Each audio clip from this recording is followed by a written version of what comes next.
जब यहूदियों का कब्जा बैतुल मुकद्दस पर हो चुका था जी और जिस तरह आज काबे की कमाई खाने वाले अरब के शाह यहूदियों के हाथ के खिलौना है, उसी तरह कल भी अरब का शाह यहूदियों के हाथ का खिलौना था। लेकिन बलियाबी कहता लिख लो, कल भी नबी के इश्क का शोला भारत से निकलता था। क्या बात है। आज भी नबी के इश्क की चिंगारी भारत से निकल रही है। कल भी नबी के इश्क के तराने भारत से गूंजते थे, आज भी नबी के इश्क का तराना भारत से गूंज रहा है। क्या बात है, क्या बात है, क्या बात है, बहुत अच्छी। मेरे अजीज, जैसे ही अरब के खित्ते में एक नौजवान पैदा हुआ, जी जी नाम सलाहुद्दीन है जी, कब बोलोगे, कब सुभान अल्लाह, बोलोगे? सुभान अल्लाह, सुनना है तो बोलना पड़ेगा। सुभान अल्लाह। मौलाना अब आप माइक से मत बोलिए, मैं पब्लिक से समझ लूंगा। बोलिए और रंग में आके बोल लो, बोल लो। तवज्जो चाहूं, तवज्जो चाहूं, तवज्जो चाहूं। नाम सलाहुद्दीन है। ये वही सलाहुद्दीन अय्यूबी जिस वक्त अरब के सहरा में खड़ा होकर ऐलान किया, यहूदियों अब अपनी सफों को संभाल लो, कीमत चाहे जो चुकानी पड़ेगी चुकाऊंगा, लेकिन बैतुल मुकद्दस लेके रहूंगा। इसलिए मेरे साथ फिर एक नारा ठोक के लगा दो, मैं बोलूं बैतुल मुकद्दस, आप बोलोगे लेके रहूंगा। किसी ईमान वाले का हाथ नीचे नहीं रहना चाहिए और किसी की आवाज कमजोर नहीं होनी चाहिए। इसलिए कि डर के मत जियो। भारत से मोहब्बत का पाठ उनको पढ़ावे जो भाड़ेदार हो, मकान मालिकों को मोहब्बत का सबक मत पढ़ाओ। लेकिन डराने का ठेका ले रखा है दो लोगों ने। एक सेकुलर कहलाने वालों ने ठेका ले रखा है मुसलमानों के बच्चों को डराने के लिए। यानी एक अल्लाह से डरने वाली कौम की औलादों को छुछुंदर से, बंदर से, भालू से, गीदड़ से, चूहा से, बिल्ली से डरा रहे। डरो मत और अपनी औलादों को डेमोरलाइज मत होने दो। अपनी सफों को मजबूत करो, मजबूत करो। सिरस खेड़ा वालों, अगर चाहते हो कि पूरे जिला मुरादाबाद में तेरा गांव एक मॉडल गांव बने, तुम्हारा गांव एक मॉडल आदर्श गांव बने, तो रमजान शरीफ से पहले पहले हर गली के जिम्मेदारों की और हर मस्जिद के मुतवल्ली और सिगरेटी और इमाम की एक मीटिंग कर लो और मीटिंग करके डिसाइड कर दो कि मेरे गांव से जो बारात जाएगी उसके जाने की तादाद इतनी होगी और मेरे गांव में जो बाहर से बारात आएगी उसके आने की हैसियत और तादाद इतनी। क्या बात है, क्या बात है, बहुत। सिर्फ एक खर्च बचा दो, एक और हम अपने उलमा से हाथ जोड़ के विनती करके कहेंगे, सिर्फ हाफिज बना करके हम अपने कांधे का बोझ नहीं उतार सकते। हम फकत तालीम बनाकर अपने कांधे का बोझ नहीं उतार सकते, बल्कि हिफ्ज और फजीलत और किरत के साथ अब जरूरत है मदरसों में इतनी स्ट्रॉन्ग इंग्लिश की तालीम हो, हिंदी और मैथ की तालीम हो कि मेरा बच्चा हिफ्ज भी करे, हाई स्कूल भी करे, आलमियत भी करे, ग्रेजुएशन भी करे, ताकि जब आगे बढ़कर मेडिकल में जाए, डॉक्टर बन करके जब क्लिनिक में बैठे तो चेहरे पर नबी की सुन्नतदारी भी हो, गले में आला भी। सुभान अल्लाह।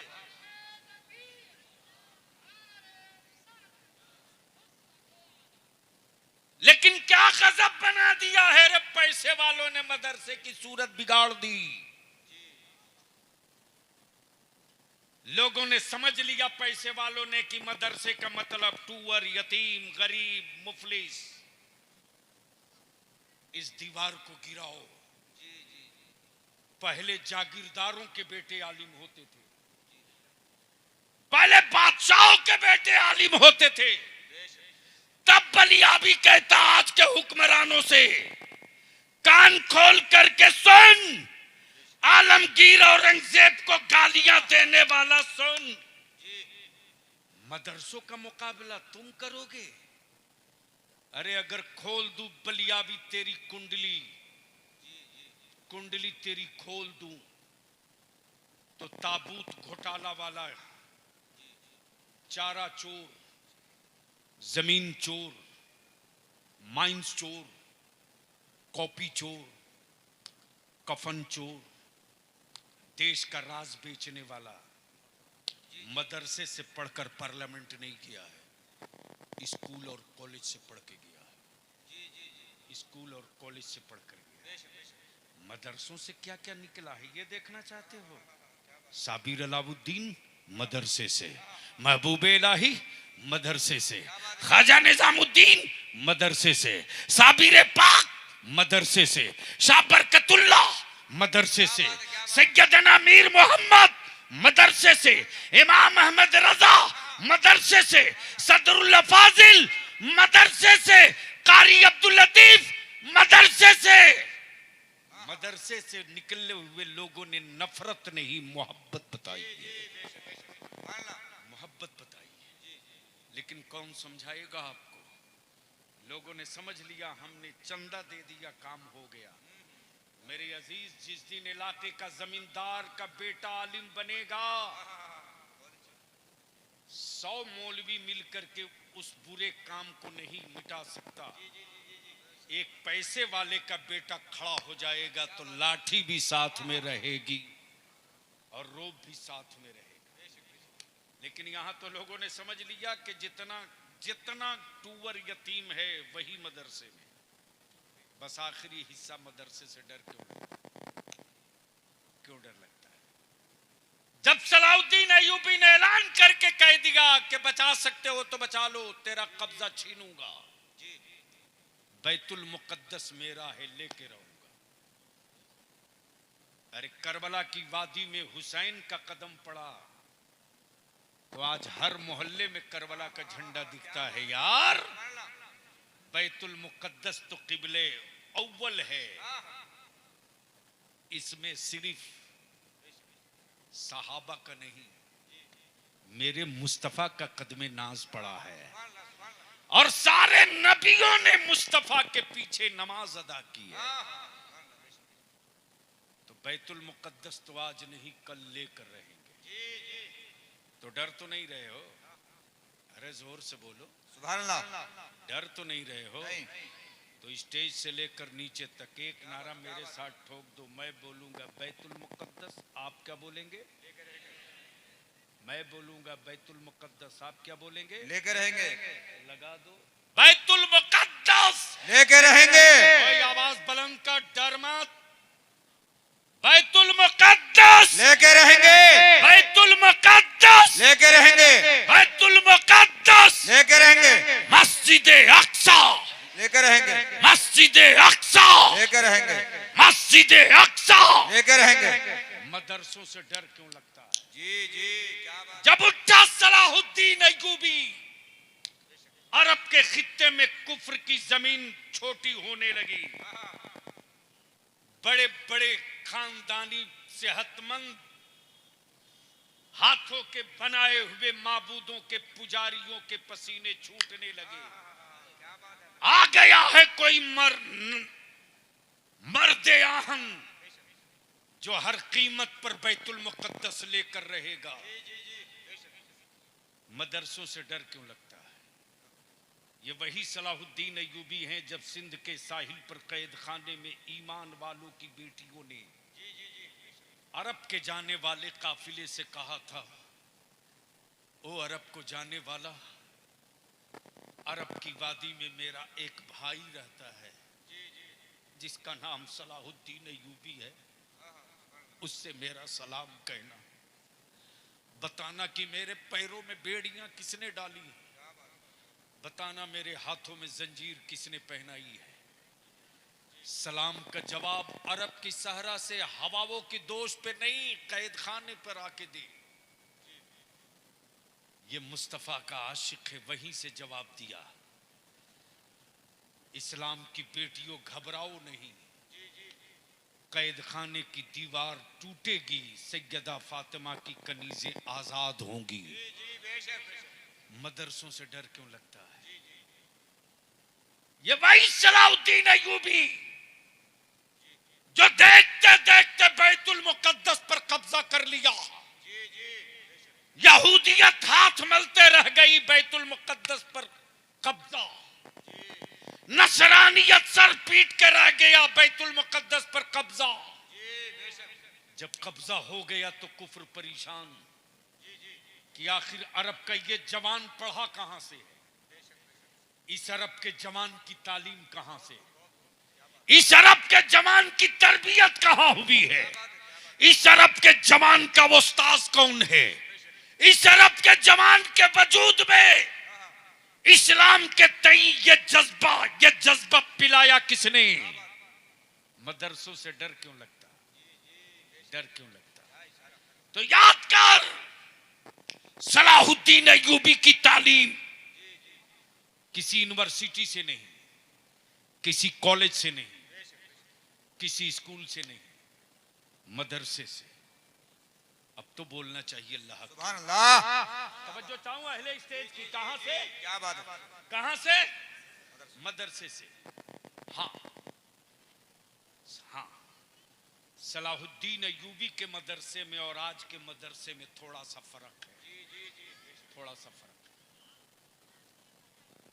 आज के मदरसे में पढ़ाने वाले कादरी हैं। जी जी जी। आज के मदरसों में पढ़ाने वाले कादरी हैं। सलाहुद्दीन अय्यूबी को पढ़ाने वाला अब्दुल कादिर था। क्या बात है? सलाहुद्दीन अय्यूबी को पढ़ाने वाला अब्दुल कादिर था। इसलिए कुफ्र को डर लगता है मदरसे से कि इस चटाई से निकलकर फिर कोई सलाहुद्दीन ना आ जाए, इस चटाई से निकलकर फिर कोई नूरुद्दीन जंगी ना आ जाए। डर लगता है कि फिर मदरसों से निकलकर कोई सलाहुद्दीन अय्यूबी, इसलिए डर लगता है। लेकिन अपने मदरसों की हिफाजत करो। अब आखिरी बात अर्ज कर दूं, इस्लाम बदला नहीं लेता, बदल देता है। बोल दो सुभान अल्लाह। जोर से सुभान अल्लाह। भैया माइक से कब तक काम चलाओगे? यहाँ जिनकी बहुत सेहत अच्छी है, यूपी में जिस हुकूमत की, वो भी दूसरे का बेटा लेके बाप कहला रहा। अखबार पढ़ा कीजिए। अब एक एक बात कितना खोल खोल के समझाया जाए। शरीफ आदमी किसी के बदन का कपड़ा नहीं उतारता, लेकिन जिनके यहाँ आज भी लोग कपड़ा ही नहीं पहनते, उन पर क्या कीजिए? हम अपने उलमा से कहेंगे, जज्बात में आकर के कतई तौर से मुश्तइल होने की जरूरत नहीं है। इनकी औकात नहीं है जो मेरे नबी की शरीयत खत्म कर देंगे। क्या बात है? क्या बात है? इनकी औकात नहीं। जी जी। इनकी औकात नहीं।